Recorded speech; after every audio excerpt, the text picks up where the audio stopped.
କୋଉଠି ବେଶୀ ଇମୋସନାଲ ହେଇଯାଇଥିବେ ଆପଣ ମାନେ ଗୋଟେ ଝିଅର ବାପା ହିସାବରେ ଆଉ ଗୋଟେ ଆଜ୍ଞା ଓଡିଶାରୁ ଖାସ କରି ଗୋଟେ ଝିଅଟେ ଯାଇ ଏତେ କମାଲ କରିବା ପୂର୍ବରୁ ଏମିତି ହେଇନଥିଲା।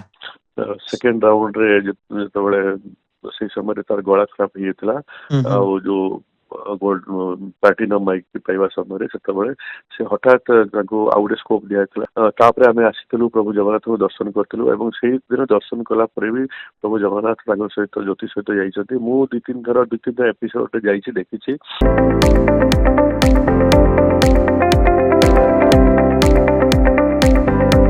ଯେତେବେଳେ ମାନେ ଗୋଟେ ବାପା ହିସାବରେ ଝିଅଟେ ଯେତେବେଳେ ଜନ୍ମ ହେଇଥିଲା ଆପଣ ସାର୍ ଖୁସି ଥିଲେ ନା ନାଇଁ ମନରେ କିଛି ସନ୍ଦେହ ଥିଲା? ଯେତେବେଳେ ଜ୍ୟୋତି ଜନ୍ମ ହେବା ପୂର୍ବରୁ ଆମେ ଦୁଇ ଜଣ, ମୁଁ ମୋ ମିସେସ୍ ଦୁଇ ଜଣ ଆମେ ପାଖରେ ଥିବା ଉଦାରଚଣ୍ଡୀ ମନ୍ଦିର ଅଛି। ଉଦାରଚଣ୍ଡୀ ମନ୍ଦିର ବହୁତ ପ୍ରଖ୍ୟାତ ରାଜା ତିଆରି କରିଥିଲେ 200 ବର୍ଷ ପୂର୍ବରୁ। ସେ ମନ୍ଦିରର ପୂଜକ ପାଖକୁ ଆମେ ପ୍ରାୟ ସବୁବେଳେ ଯାଉ ଆଉ ସେ ମା ଉଦାରଚଣ୍ଡୀକୁ ଆମେ ପ୍ରାର୍ଥନା କରିଥିଲୁ ଏବଂ ଆମେ ଗୋଟେ ଯଜ୍ଞ କରିଥିଲୁ। ଯଜ୍ଞ ସରିଲା ପରେ ଆମ ସେ ନନା କହିଲେ ଯେ ତମର ଗୋଟେ ଝିଅ ହବ, ତାଙ୍କ ନାଁ ମାଙ୍କ ନାଁରେ ରହିବ, ଜ୍ୟୋତିର୍ମୟୀ ରଖିବ। ଆଚ୍ଛା। ଆମେ ସେଇଠୁ ତାଙ୍କ ନାଁ ଜ୍ୟୋତିର୍ମୟୀ ରଖିଲୁ। କିନ୍ତୁ ଜ୍ୟୋତିଙ୍କ ବାପା ମାନେ ଚକ୍ରଧର ବାବୁ କେବେ ରାଗିଛନ୍ତି ନିଜ ଝିଅ ଜ୍ୟୋତିର୍ମୟୀ ଉପରେ? ମୁଁ ପାଠ ପଢା ତ ଅଟୋମେଟିକ ହୁଏ ଆଉ ଗୋଟେ ଯୋଉ ପିଲାମାନେ ଗୀତ ଭଲ ଗାଆନ୍ତି ସେମାନଙ୍କର ଭଲ ବିଦ୍ୟା ବି ଅଛି, ଭଲ ପାଏ। ମୁଁ ତାଙ୍କ ସହିତ ଅଫିସରୁ ଫେରିଲା ପରେ ଆମେ ଦି ଜଣ ବାପା ଝିଅ ଗୁଣଗୁଣ ହଉ, ଗୀତ ସବୁ ଗାଉ, ପୁରୁଣା ଗୀତ ଏବଂ ମଜା ନଉ। ତେଣୁ ସେମିତି ସୁଯୋଗ ଆସିନାହିଁ ଆଉ ସେ ମୋର ପ୍ରାଉଡ ଡଟର। ଆଚ୍ଛା, ମାନେ ସେମିତି କେବେ ହାତ ଉଠିନି ଜ୍ୟୋତିଙ୍କ ସେମିତି ଉପରେ? ହାତ ସେମିତି କେବେ ହାତ ଉଠେଇବାର ସୁଯୋଗ ଆସିନି। ହଁ, ଗୀତ ଗାଇବା ପାଇଁ ମୁଁ ତାକୁ ସବୁବେଳେ ପ୍ରୋତ୍ସାହନ କରେ ଆଉ ସେ ସେତେବେଳେ ସେଥିରେ ଟିକେ ସେ ଫେଲ ମାରିଲେ ମୁଁ ତା ନିଶ୍ଚିତ ତାକୁ ଗାଳି କରେ। ତ ଆମେ ଶୁଣିଛୁ ଜ୍ୟୋତିର୍ମୟୀଙ୍କ କଣ୍ଠରୁ ଗୀତ ଶୁଣିଛୁ, କିନ୍ତୁ ଆଜି ଓଡିଶା ପ୍ରଭାବରେ ଜ୍ୟୋତିର୍ମୟୀଙ୍କ ବାପାଙ୍କ କଣ୍ଠରୁ ଟିକେ ଗୀତ ଶୁଣିବୁ, ଯୋଉଟା କି ଝିଅଙ୍କର ଫେଭରେଟ ହଉଛି ସେଇ ଗୀତଟି, ମାନେ ଝିଅ ଗାଇଥିବା ସେଇ ଗୀତଟି ଆପଣଙ୍କ ଫେଭରେଟ ହେଇଥିବ, ସେମିତି କିଛି ଗୀତ ଗୋଟେ। झिमी झिमी गिरे सावन, सुलग सुलग जाए मन, भीगे आज इस मौसम में, लगे किसी आंगन, झिमी झिमी गिरे सावन। ନମସ୍କାର ଆଜ୍ଞା ସାର୍, ଓଡିଶା ପ୍ରଭାବରୁ ରାହୁଲ କହୁଥିଲେ। ଆଜ୍ଞା ନମସ୍କାର। ଆଜ୍ଞା ନମସ୍କାର। ଜ୍ୟୋତିର୍ମୟୀଙ୍କ ବାପା କହୁଥିଲେ କି? ହଁ, ମୁଁ ଜ୍ୟୋତିର୍ମୟୀଙ୍କ ବାପା କହୁଛି। ଆଜ୍ଞା ସାର୍, କଣ ଏବେ ଝିଅର ଷ୍ଟାଟସ ଅଛି? ମାନେ ଆମେ ଶୁଣିବାକୁ ପାଇଲୁ କି ସେ 15 ତାରିଖ କିଟ୍ କୁ ଆସୁଛନ୍ତି, ହୋମ କମିଂ ସେରିମନି ଗୋଟେ ହଉଛି। କଣ ଏ ହୋମ କମିଂ ସେରିମନି ଆଉ କେମିତି କଣ ସେଲିବ୍ରେସନ ହବ? ସାର୍, ଜ୍ୟୋତି ବର୍ତ୍ତମାନ ଇଣ୍ଡିଆନ ଆଇଡଲ ମଞ୍ଚରେ ଟପ୍ 6 ଫାଇନାଲିଷ୍ଟ କୁ ଯାଇଛି ଆଉ ସେଥିପାଇଁ ଇଣ୍ଡିଆନ ଆଇଡଲ ତରଫରୁ ଯୋଉ 6 ଜଣ କଣ୍ଟେଷ୍ଟାଣ୍ଟ ସେମାନେ ହୋମ କମିଂ ସେରିମନି କରିବେ, କରିକି ତାକୁ ଫାଇନାଲ ଯୋଉ ଦିନ ହବ ସେଇଦିନ ଫାଇନାଲରେ ସେମାନେ ଦେଖେଇବେ ତାକୁ। ତେଣୁ ସେମାନେ 15 ତାରିଖ ଦିନ ଜ୍ୟୋତି ପାଇଁ ଗୋଟେ ଡେଟ୍ ଫିକ୍ସ କରିଛନ୍ତି ଭୁବନେଶ୍ୱରକୁ। ହଁ ହଁ ଭୁବନେଶ୍ୱରରେ ସେ 10ଟା 15ରେ ଆସି ପହଞ୍ଚିବ ଫ୍ଲାଇଟ ଦ୍ଵାରା ବମ୍ବେରୁ। ହଁ ହଁ ଆଉ ସେଇଠୁ ଆମର ପବ୍ଲିକ ମାନେ ସମସ୍ତେ ତାର ଫ୍ୟାନ ମାନେ ଯେତେ ସବୁ ତାକୁ ଭୋଟ ଦେଇଛି ଏତେ ପର୍ଯ୍ୟନ୍ତ ଆଣିଛନ୍ତି ପ୍ରଭୁ ଜଗନ୍ନାଥ କୃପାରୁ, ସମସ୍ତେ ସେଠି ଏକାଠି ହେବେ। ଏକାଠି ହେଇକି ତାକୁ ଧୁମଧାମ ରେ ରୋଡ ଶୋ କରିକି ଆଣିବୁ ଆମ ଘର ପର୍ଯ୍ୟନ୍ତ। ଆଉ ତାପରେ ପୁଣି ସନ୍ଧ୍ୟା ବେଳକୁ କିଟରେ ଆମର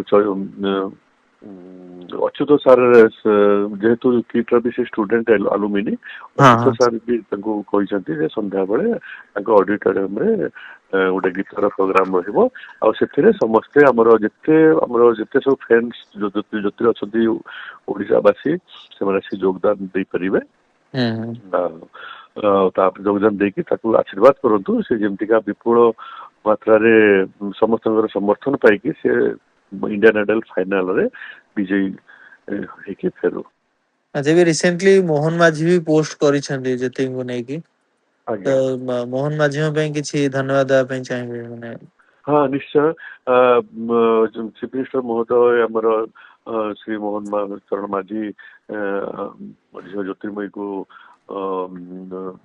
କରିଥିବାରୁ, ଶୁଭକାମନା ଦେଇଥିବାରୁ ଏବଂ ତାଙ୍କର ଫେସବୁକ୍ ଆଉ ଇନଷ୍ଟାଗ୍ରାମରେ ବାହାର କରିଥିବାରୁ ମୁଁ ମୋର ମାନେ ହୃଦୟରୁ ମୁଁ ତାଙ୍କୁ ଧନ୍ୟବାଦ ଦଉଛି। ଆଉ ସାର୍ ଏତେ विभिन्न काम व्यस्त रही भी ज्योति कथा मन पकईकि से समस्त आम ओडावासी को कहते सब जन बहुत धन्यवाद ମାନେ ଜ୍ୟୋତିଙ୍କର ଯଦି ଦେଖିବା ଏବେ ସିଏ କେବଳ ଆପଣଙ୍କ ଝିଅ ହେଇକି ନାହିଁ, ସିଏ ଏବେ ସାରା ଓଡିଶା କଣ ସାରା ଇଣ୍ଡିଆର ଝିଅ ହେଇ ସାରିଲାଣି। आज्ञा ତ ଏଇ ଯୋଉ ଲୋକଙ୍କ ଭଲ ପାଇବା ମିଳୁଛି, ଷ୍ଟାର୍ଟିଂ ରେ ତ ଦେଖୁଥିଲୁ ଜ୍ୟୋତି ଗୋଟେ ପରେ ଗୋଟେ ଧମାଲ କରି ଚାଲିଥିଲେ। आज्ञा କିନ୍ତୁ ସେଠାର କିଛି ଇଣ୍ଟରେଷ୍ଟିଂ ମେମୋରି ଆପଣଙ୍କର କିଛି ସେୟାର କରିବା ପାଇଁ ଚାହିଁବେ, ମାନେ କୋଉଠି ବେଶୀ ଇମୋସନାଲ ହେଇଯାଇଥିବେ ଆପଣ, ମାନେ ଗୋଟେ हाँ ଝିଅର ବାପା ହିସାବରେ, ଆଉ ଗୋଟେ आज्ञा ଓଡିଶାରୁ ଖାସ କରି ଗୋଟେ ଝିଅଟେ ଯାଇ ଏତେ କମାଲ କରିବା ପୂର୍ବରୁ ଏମିତି ହେଇନଥିଲା। आज्ञा ମୁଁ ସେ ବିଷୟରେ ଜଷ୍ଟ ଟିକେ କହିବି। ପ୍ରଭୁ ଜଗନ୍ନାଥ ତାଙ୍କ ସହିତ ଅଛନ୍ତି, ତାକୁ ତା ବିଷୟରେ ଆପଣ ଜାଣିଥିବେ ଯେତେବେଳେ ସେ ସେକେଣ୍ଡ ରାଉଣ୍ଡରେ ଯେତେବେଳେ ସେଇ ସମୟରେ ତାର ଗଳା ଖରାପ ହେଇଯାଇଥିଲା, ହୁଁ ହୁଁ ଆଉ ଯୋଉ ପ୍ଲାଟିନମ ମାଇକ ପାଇବା ସମୟରେ ସେତେବେଳେ ସେ ହଠାତ୍ ତାଙ୍କୁ ଆଉ ଗୋଟେ ସ୍କୋପ ଦିଆଯାଇଥିଲା, ସେ ଗୋଟେ ଚେଞ୍ଜ କରି ଗୀତ ଗାଇଥିଲା। ଆମେ ସମସ୍ତେ ନିରାଶ ହୋଇ ପଡିଥିଲୁ, କାହିଁକିନା ସେ ସାରା ଦିନ ଗୀତ ଗାଇ ପାରୁନଥିଲା, ତାର ଥଣ୍ଡା ଯୋଗୁଁ ଗଳା ଖରାପ ହେଇଥିଲା।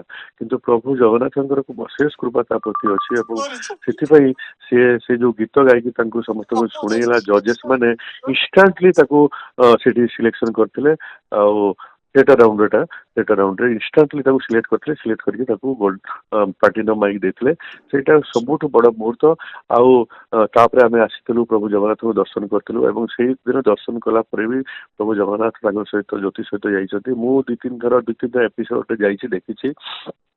प्रत्येक जज जो मैंने बाहर आसती आपणकर मिथुन चक्रवर्ती दा हुंतु आउ अलग सब जजेस मैंने समस्ते जय जगन्नाथ होती आम जो जय जगन्नाथ जो संस्कृति जगन्नाथ संस्कृति जो से विषय समस्ते जदि से टीवी देखी पार ना टाइम अभाव बट समस्ते बहुत आदृत करम ओडिशा को आउ समस्ते आमर भगवान जो मु प्रसाद नहीं कि समस्त को दिए देले से बहुत माने आत्म सहकारे समस्ते ग्रहण करती समस्त इच्छा थाए समस्त मत अलग फिल मु बहुत भल फिल करे प्रभु जगन्नाथ ना नहीं प्रसाद ग्रहण करती। अच्छा, जदि जेते बड़ बड़ सिंगर कथा कहबा, उदित नारायण कथा कहतु, श्रेया घोषाल, एमती अनेक जेते जने भी सेठी जज भी अछंती, से आज्ञा समस्त जज को भितरु कहार माने बेसी फेवरेट अछंती, माने आमे तो टीवी रे गोटे कथा देखुछु, किंतु रियलिटी टा कोन आपण जानि परथिबे। देखो से समस्ते एते गुणी आउ प्रत्येक माने पूरा गीत शुणिला समस्त जानी दियंती आम तीन जन जज बहुत गुणी। आउ जिते बाहर भी जो मैंने आसुँच जहाँ कथा कहले उदित नारायण जी, सी भी बहुत माने से गान एत सुंदर एत गीत को जानी पारती परिखी पारती। आउ ज्योतिर डेडिकेशन ज्योतिर गीत शुणिकी समस्ते ताकू एनकरेजमेंट कर समस्ते भल पाई प्रत्येक ये सपोर्ट कर भी सपोर्ट आउ निश्चय भारतवासी ओडिशावासी समस्त सपोर्ट जो ही आज से फाइनल पर्यंत पहुंची पारिला। अच्छा, जदि देखिबा एपर्यंत माने टोटल आपण इंडियन आइडल जो स्टेज रही सेठी आज्ञा जिबा ऑडिशन दबा माने टोटल हिसाब करे यदि केते दिन हेलानी आपण माने मुंबई रे अछंती? मु तो अल्प दिन रही किंतु ज्योति अगस्ट रे स्टार्ट होता आ बहुत स्क्रीनिंग हुए पोजिशन माने फास्ट सिलेक्शन जोटा टीवी रे देखु ता पूर्व मिनिमम 5-6 स्क्रीनिंग हुए से गीत शुणुती परखती आसती टीवी रे आम देखु। तेणु से अगस्ट रू स्टार्ट होता है प्रोसेस। सेप्टेम्बर पाखु से आरंभ कले आउ किंतु पर एते दिन रहा ज्योतिर देह खराब है एकुटिया से फिल कला। तेणु मुझे मम्मी को मे 2 तारिख पाखु कहली तुम जाकि रुह मे 2 पाखु मम्मी बाहर रोचे मु मझे मझे जा देखिकी देखा करके आसे। प्रत्येक दिन आम फोन माध्यम कथबार्ता हो मोटिवेशन दो कहीं से सब से तो बहुत प्रेसर एवं बहुत कठिन परिश्रम करे पड़े गीत उठे नुआ नुआ गीत सब मिले गीत उठेवा पड़े आउ नुआ नुआ गीत सब ता व्यतीत कोरस गाया पड़े ताकर बहुत डिसिप्लिन से मन रखती मु इंडियन आइडल को सत कथा मो हृदय मु सहकारे मु धन्यवाद देवी से माने बहुत डिसिप्लिन आकर सब पिलाकर अच्छा सेठी देखभाल कर सर सर सेठी किछि पैसा पत्रर कारबार हुए कि माने आदो एमती नुह आदो नुह आदो नुह बरं से जहाँ भी से कर तरफ बर्तमान थे उदित नारायण जी को दिगला जगन्नाथ प्रतिमूर्ति से सब अरेंजमेंट करते गोटे जिते सब जहाँ सब हुए से टेक्निकल टीम से टीम से संग्रह सब जोगाड़ कर दिखती गोटे पैसा आम किसी खर्च हुए ना आठ सब बाहर जब कहीं किसी कहते संपूर्ण मिथ्या कहीं आम केवे भी सेमती कहारी तरफ कौन सेमिति सेमिति सर जदी हेइथांता ताले गोटे ओडिया झियो सारा विश्व रे एमिति ना करि पार नथांदा जदी काई ना निश्चय हम पाखे तो एते आम पैसा क्या पत्र नाही आम पाखे एत पैसा पत्र आम क्या केते देपारू सेमती तो आहरी अलग कंटेस्टेड से आहरी भल परिस्थिति अच्छा से भी सेमती दे पारते आमर ओडिशा नुह सारा भारत में बहुत पैसा वाला अच्छा से भी हां हां हां टंका माध्यम आसीपारते प्योरली एटा हूँ प्योरली देखो बहुत गीत आहरी अलग पिला अच्छा जो बहुत भल गीत गाँव केवल गीत गाइले हेनी ता व्यतीत इंडियन आइडल माने सब चाली चलन वेशभूषा पोशाक स्मार्टनेस कथा कहबार शैली गीत गाइबार टेक्निक तापर सबुठ ऊपर है प्रभु माने प्रभु गोटे डिवाइन आशीर्वाद सोल डिवाइन आशीर्वाद न रही से पोजिशन और समस्त आदृत हवा समस्त भल पाइबा मिल ना नहले आम ओडिशा कहतु भारत कहतु सबुत बहुत संगीत संगीत प्रेमी अच्छा संगीत पिला अच्छा जो मैंने गीत भल गाँव किंतु से न आसी पार कारण हूँ लक आउ भगवान आशीर्वाद बड़ मान आशीर्वाद यू ही आज जी पिला अच्छा से सब पाई बोलिए आज से पहुंचती अच्छा जे देखिबा ज्योतिर्मय नायक को बापा ना रहउची चक्रधर नायक मां को ना गौरी आज्ञा नायक ठीक आज्ञा अछि तो चक्रधर नायक आ गौरी नायक जेतेबेले ज्योतिर्मय को जन्म देइथिले तेतेबेले आज्ञा माने गोटे बापा हिसाब रे झियोटे जेतेबेले जन्म हेइथिला आपण सर खुशी थिले ना नाही मन किछि संदेह थिला जे गोटे झियोटे जन्म होला प्राय तो आमे पुराणा कालिया जानिछु जे झियो माने जन्म होला टिके दुख अनुभव करंती किछि जण बापा तो से बापा लिस्ट रे आपण जाउछन्ती ना अलगा किछि भाबिथिले निज झियो को ना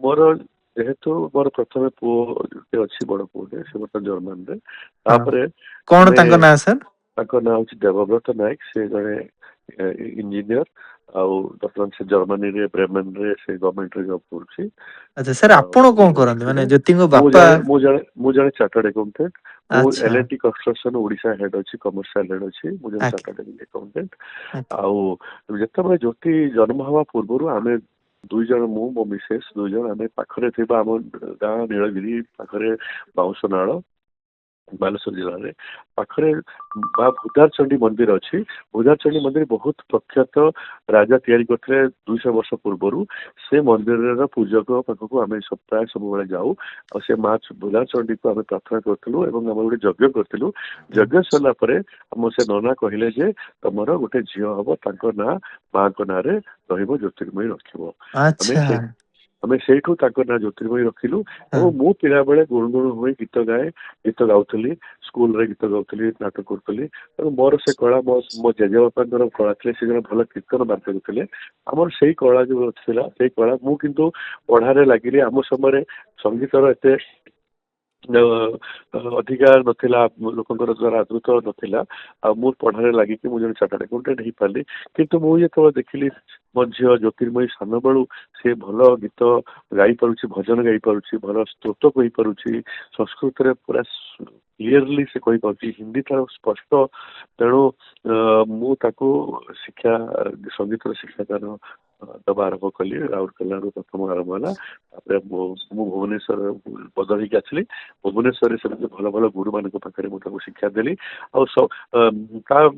एत ऊपर को जा पछरे सब गुरु मान हाथ अच्छी ता व्यतीत विशेषकर मुझे गोटे जो गुरु नाम नेबी से हूँ श्री शारदा प्रसन्न साहू लेट शारदा प्रसन्न साहू से 47 एज 2 वर्ष 3 वर्ष तले चलीगले ତାର ଏଇ ଯୋଉ ଲାଇଟ୍ ମ୍ୟୁଜିକ ମାନେ ହିନ୍ଦୀ ଗୀତ ଉଠେଇବାର ସିଏ ହଉଛନ୍ତି ତାଙ୍କର ସବୁଠୁ ହାତ ଅଛି।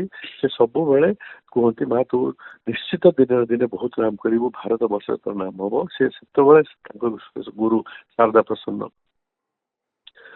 ସାର ସେ ଜାଣିପାରିଥିଲେ ଏବଂ ସେ ସମସ୍ତଙ୍କୁ କହୁଥିଲେ ତମେ ଗାଇ ଚାଲ, ଶିଖି ଚାଲ ଏବଂ କେବେ ବି ଆଶା କରନି ଫଳରେ ନିଶ୍ଚିତ ତମେ ଦିନେ ନା ଦିନେ ଭଲ ଏହାର ଫଳ ପାଇବ।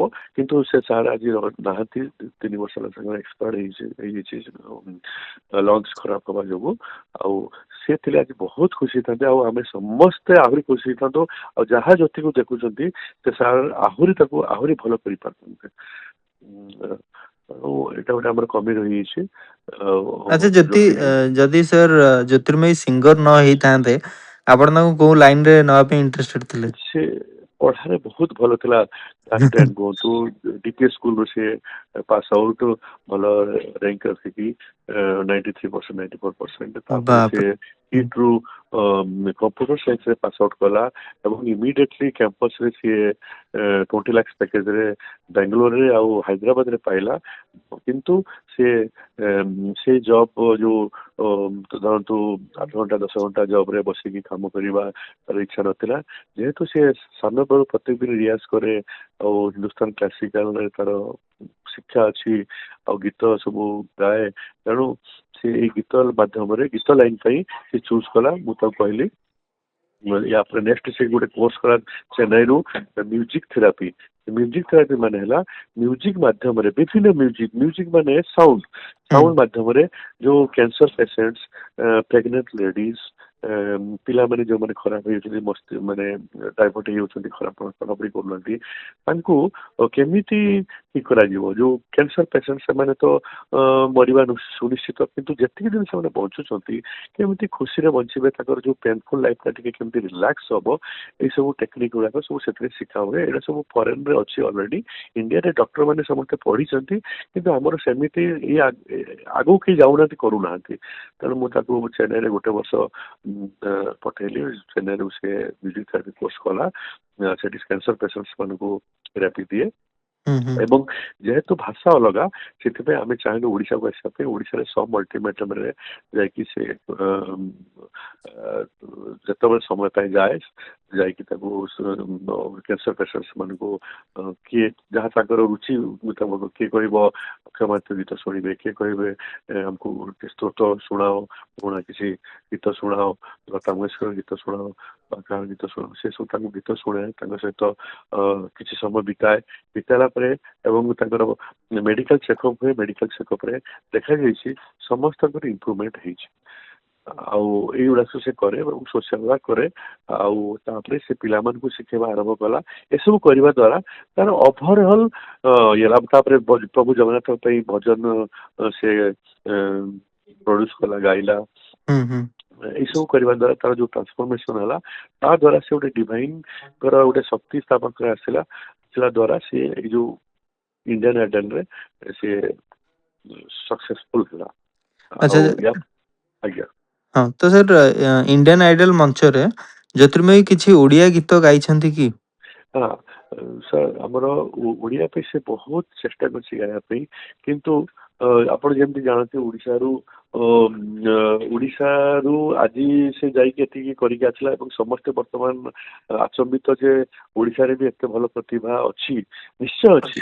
ଆଉ ୟା ପରେ ତାଙ୍କ ଟିମ୍ କହୁଛନ୍ତି ଯେ ଓଡିଶାରେ ବହୁତ ପିଲା ଏ ବର୍ଷ ନେକ୍ସଟ ଇୟର ପାଇଁ, ଯୋଉ ନେକ୍ସଟ ଇୟର ହବ ସିଜନ 16-17 ହବ, ସେଥିପାଇଁ ବହୁତ ପିଲା ଆଗ୍ରହୀ ଅଛନ୍ତି ଏବଂ ଏ ବର୍ଷ ଯୋଉ ହବ ସେଥିରେ ବି ସେମାନେ ସବୁ ପାର୍ଟିସିପେଟ କରିବେ।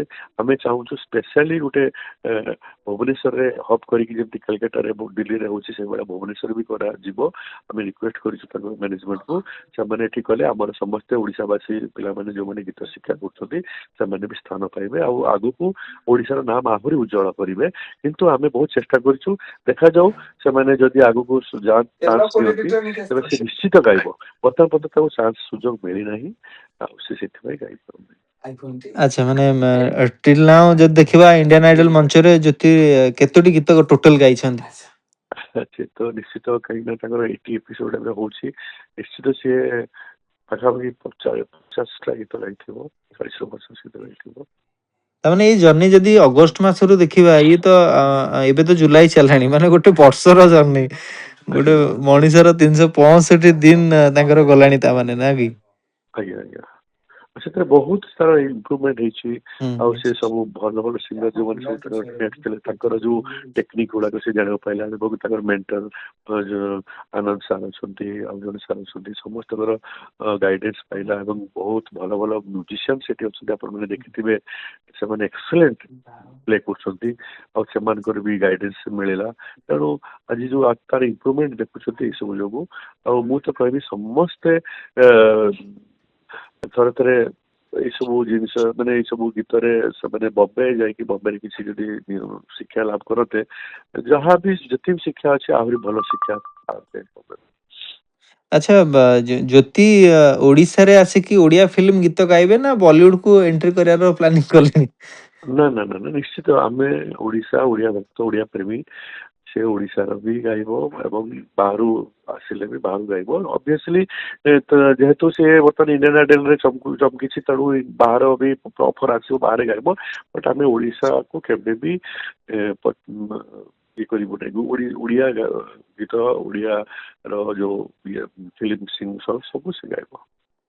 ଓକେ, ଏବେଠୁ କିଛି ଅଫର ଆସିଲାଣି, ମାନେ ହଁ, ଆପଣଙ୍କୁ ଅଫର କୌଣସି ଅଫର ଅଫର ଆସିଲାଣି, କିନ୍ତୁ ବର୍ତ୍ତମାନ ରେଷ୍ଟ୍ରିକ୍ସନ ଅଛି। ଫାଇନାଲ ପର୍ଯ୍ୟନ୍ତ ସେମାନଙ୍କୁ ବାହାରକୁ ଛଡ଼ାଯାଏ ନାହିଁ। ତେଣୁ ସମସ୍ତଙ୍କୁ କୁହାଯାଇଛି ଫାଇନାଲ ହେବା ପରେ ତାପରେ ସେଡ୍ୟୁଲିଂ ହବ। ଆଚ୍ଛା, ମାନେ ଆଉ କଣ କଣ ରେଷ୍ଟ୍ରିକ୍ସନ ଆସିଛି ମାନେ ଜ୍ୟୋତିଙ୍କ ଉପରେ? ନା, ଏବେ ରେଷ୍ଟ୍ରିକ୍ସନ ଆଉ କିଛି ନାହିଁ, କେବଳ ଟାଇମ ରେଷ୍ଟ୍ରିକ୍ସନ କିଛି ନାହିଁ। ସେମାନେ ସମୟ ବାହାର କରିକି ବାହାରକୁ ଯିବା ବା ଘରକୁ ଛାଡୁନାହାନ୍ତି।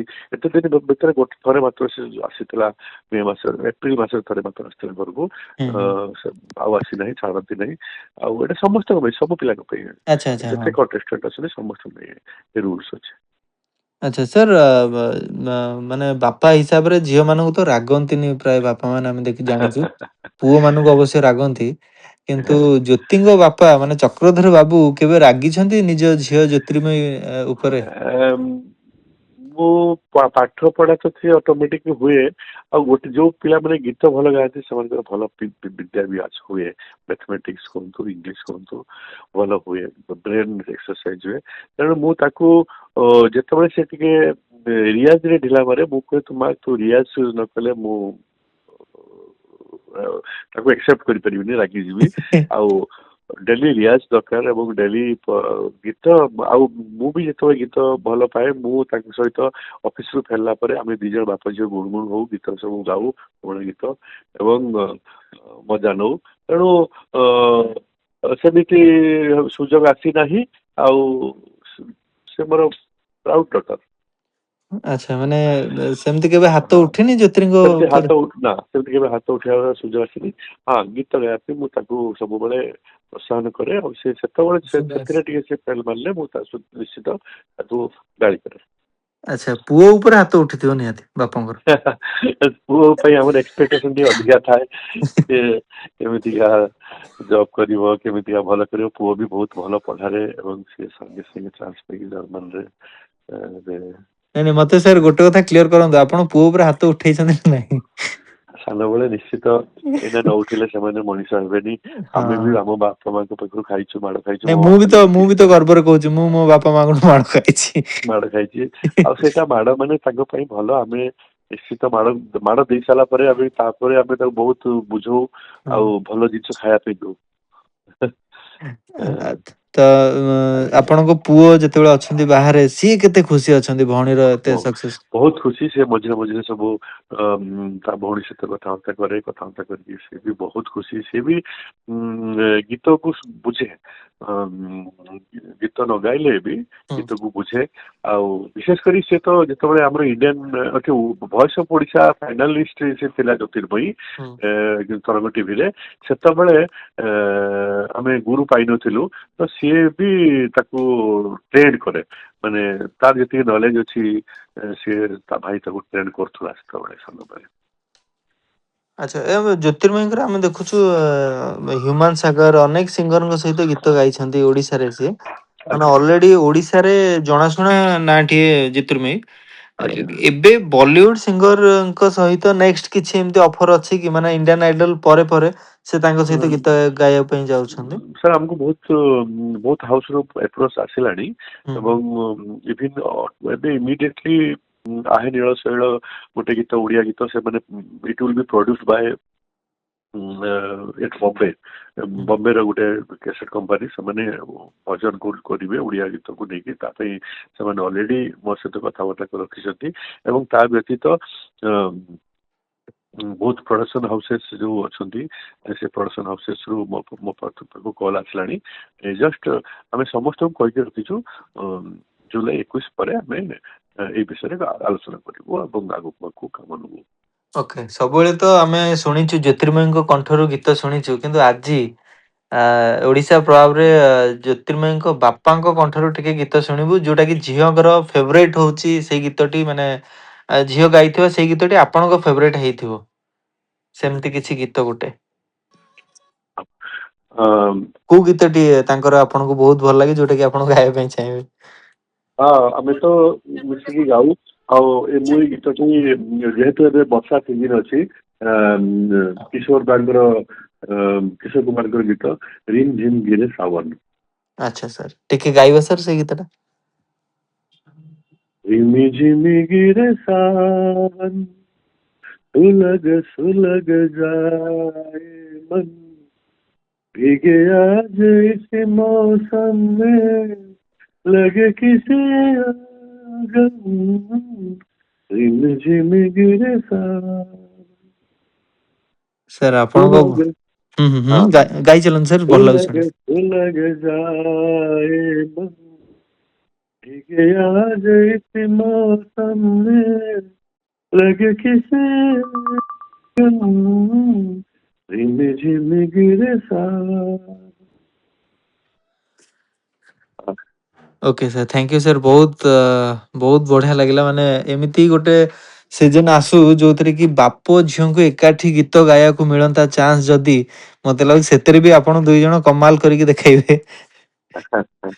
ନା ମୋର ପ୍ରାକ୍ଟିସ ନାହିଁ ଆକ୍ଚୁଆଲି ଆଉ ମୁଁ ରିଟାୟାର୍ଡ କଲା ପରେ ନିଶ୍ଚିତ ମ୍ୟୁଜିକ ସହିତ ରହିବି ଆଉ ମୋର ଯେତିକି ଅଛି ମୁଁ ଚେଷ୍ଟା କରିବି ହୁଁ ହୁଁ। କରିବା ପାଇଁ। ଆଚ୍ଛା, ତ ସାର୍ ଇଣ୍ଡିଆନ ଆଇଡଲ ର ସିଜନ 16 ରେ ଏବେ 3 ଜଣ ଜଜ୍ ଅଛନ୍ତି, ଶ୍ରେୟା ଘୋଷାଲ, ବିଶାଲ ଦଦଲାନି ଆଉ ଗୋଟେ ଜଣେ ଅଛନ୍ତି ବାଦଶାହ। ଆଜ୍ଞା ଆଉ ଶୋ କୁ ହୋଷ୍ଟ କରୁଛନ୍ତି ଆଦିତ୍ୟ ନାରାୟଣ। ତ ଆଜ୍ଞା ଆପଣଙ୍କ ଝିଅଙ୍କ କମେଣ୍ଟ ରେ ମୁଁ ଦେଖୁଛି ବାର ବାର ତାଙ୍କୁ ଲେଖା ଆସୁଛି ଯେ ସେକେଣ୍ଡ ଶ୍ରେୟା ଘୋଷାଲ ବୋଲି ଲେଖା ଆସୁଛି, ଜ୍ୟୋତିର୍ମୟୀଙ୍କୁ ସମସ୍ତେ ସେକେଣ୍ଡ ଶ୍ରେୟା ଆଜ୍ଞା ଘୋଷାଲ କହୁଛନ୍ତି ଆମ ଓଡିଶାରୁ ବୋଲି। ଆଜ୍ଞା। ଆପଣ ଏଇ କମେଣ୍ଟ ରେ କେତେ ଖୁସି? ମୁଁ ତ ବହୁତ ଖୁସି ଏବଂ ଶ୍ରେୟା ଘୋଷାଲଙ୍କୁ ମୁଁ ମୋର ଆନ୍ତରିକତାରୁ ମୁଁ ବହୁତ ତାଙ୍କୁ ମାନେ ଏବଂ ତାଙ୍କ ଗୀତ ମତେ ବହୁତ ଭଲ ଲାଗେ। ଲତା ମଙ୍ଗେଶକର, ଆଶା ଭୋସଲେଙ୍କ ପରେ ଏବେ ନୂଆ ପିଢିରେ ହୁଁ ଆଉ ସେ ନିଜକୁ ମେଣ୍ଟେନ କରନ୍ତି, ତାଙ୍କୁ ଦେଖିଲେ ଗୋଟେ ମା ସରସ୍ୱତୀଙ୍କର ଲାଗେ। ଆଉ ମୁଁ ତାଙ୍କୁ ସାମ୍ନାରେ ଦେଖିଛି, ମୁଁ ତାଙ୍କୁ ମିଠା ଖୁଏଇ ଦେଇଛି ଗୋଟେ ଅକେଜନରେ ଏଇ ଇଣ୍ଡିଆନ ଆଇଡଲ ମଞ୍ଚରେ। ଆଚ୍ଛା। ଆଉ ହଁ ତେଣୁ ମତେ ଏତେ ସୁନ୍ଦର ଲାଗେ ଏବଂ ତାଙ୍କର ଯୋଉ ବେଶଭୂଷା, ତାଙ୍କର ଯୋଉ ଷ୍ଟାଇଲ, ସେ ଷ୍ଟାଇଲ ମତେ ବହୁତ ଭଲ ଲାଗେ ଏବଂ ସେ ବହୁତ ସୋବର। ଆଉ ଆମକୁ ସମସ୍ତଙ୍କୁ ଜାଣିଛନ୍ତି ଏଇ ମାଧ୍ୟମରେ ଆମେ ସୁଯୋଗ ପାଇଲୁ ଆଉ ଯୋଉଥିପାଇଁ ତ ସେ ସେତା ପିତା ଭଗବାନ।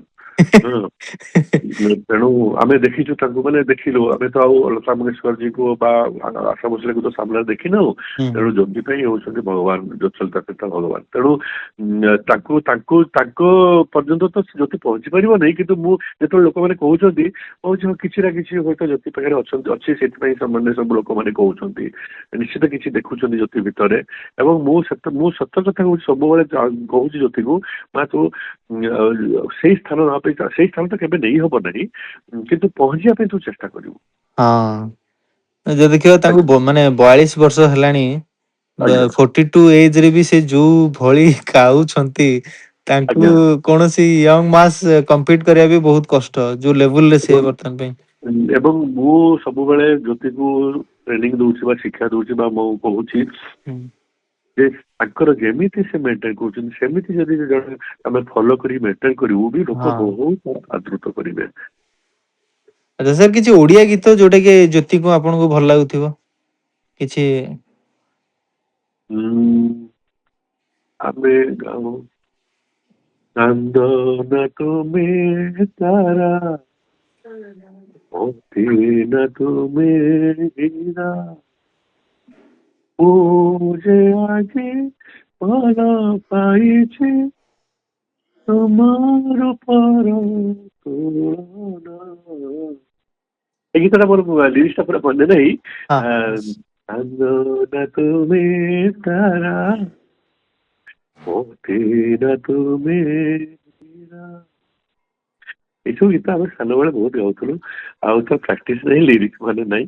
ଆମେ ଏମିତି ତ ବାପ ଝିଅ ଗୀତ ଗାଇଛୁ ହଁ ହଁ ମିଶିକି। ଆଉ ହୁଁ ଘରେ ଆମେ ସବୁ ଆମର ମ୍ୟୁଜିକ ସିଷ୍ଟମ ଅଛି, ଆମେ ଗାଉ, ହୁଁ ହୁଁ। ବହୁତ ଏନ୍ଜୟ କରୁ। ଆଚ୍ଛା ଇଏ ବାପ ଝିଅଙ୍କ କନେକ୍ସନ ଦେଖିକି ମା ଟିକେ ଈର୍ଷା କରନ୍ତି କି ମାନେ ବେଶୀ ଟିକେ କ୍ଲୋଜ ହେଇଯାନ୍ତି? ନିଶ୍ଚୟ ନିଶ୍ଚୟ।